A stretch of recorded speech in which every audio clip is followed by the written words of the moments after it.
Hi అండి, ఎలా ఉన్నారు మీరు? మీరు బాగుండాలని కోరుకుంటున్నాను. నేను బాగున్నానండి. ఈరోజు టమాటాలు పచ్చిమిరపకాయలు వేసి నేతి బీరకాయ పచ్చడి చేస్తున్నానండి. 1/2 కిలో నేతి బీరకాయలు తీసుకున్నాను, 100 గ్రాముల పచ్చిమిరపకాయలు తీసుకున్నాను, 1/2 కిలో టమాటాలు తీసుకున్నాను. అంటే పచ్చిమిరపకాయలు ఎక్కువ పట్టవు కదా. ఇప్పుడు కొత్తిమీర తీసుకున్నాను. ఎలా చేయాలో చూపిస్తాను, ఎలా తయారు చేసుకోవాలని. ఇప్పుడు ఈ సగం కూడా ఏగినాయండి పచ్చిమిరకాయలు, టమాటాలు.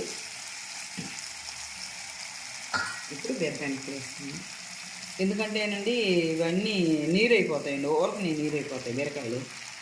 అందుకని ఉప్పునే మగ్గిపోతాయి, ఎక్కువసేపు టైం పట్టదు.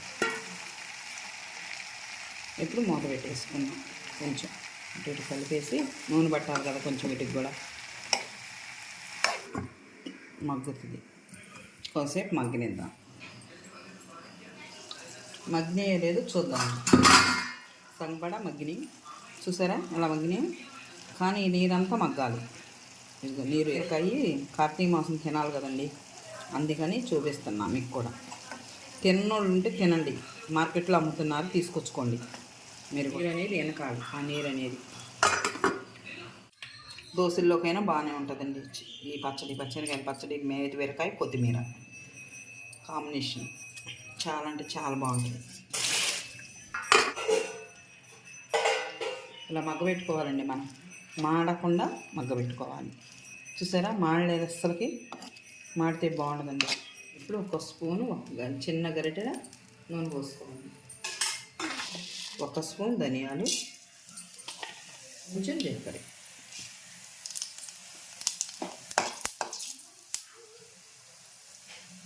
కొంచెం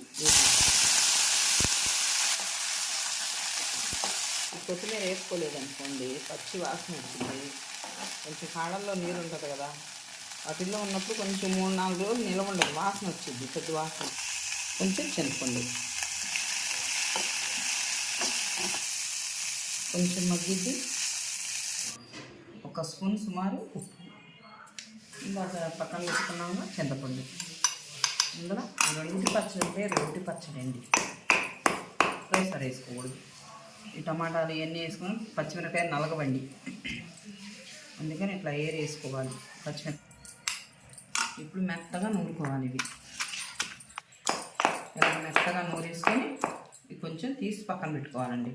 టమాటా ముక్కలు, నేతి బీరకాయ ముక్కలు వేసుకుంటాం. ఇప్పుడు నూనె వేసుకుంటున్నాను. ఉప్పు ఒకే దాంట్లో వేసుకోకూడదు, సరిపోలేదండి అయినా.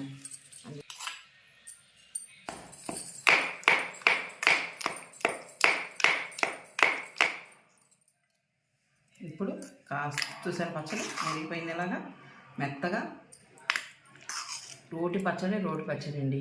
కొంచెం ముక్కలు కాదు అవుతాయి. మిక్సీలో వేయకూడదా అంటారేమో, వేస్తే బాగానే ఉంటుందండి, కానీ మెత్తగా గ్రేవీలాగా అయిపోయిందండి, బాగుంది. చిన్నులపాయలు 10 రెబ్బలు వేసేసుకున్నాం.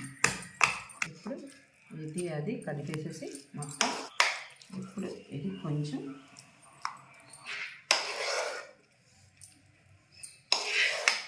అంటే రోలేమో చిన్నదైంది, పచ్చడేమో ఎక్కువైంది. ఏం చేస్తాం మరి, మిక్సీలోనూ వేయను నేను. ఇప్పుడు ఇలాగా మంచి వాసన వస్తుందండి. వచ్చిందండి, అంతా కలిసింది. ఇది పక్కన పెట్టేసుకొని లాస్ట్ ఫైనల్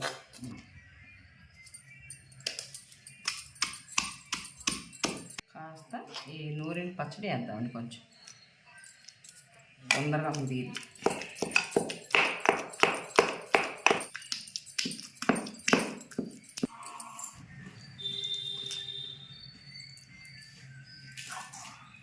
చూసారా, అంతా కలిసిపోయింది. మీకు కూడా కావాలా, వేడి నెయ్యి వేసుకొని తినండి. మీరు కూడా ఇట్లా చేసుకొని. కార్తీక మాసం స్పెషల్ నేతి బీరకాయ రోటి పచ్చడి అండి. మీకు నచ్చితే లైక్ చేయండి, షేర్ చేయండి, గంట క్లిక్ చేయండి. అమరావతి రుచిలో మరొక రుచితో వస్తానండి.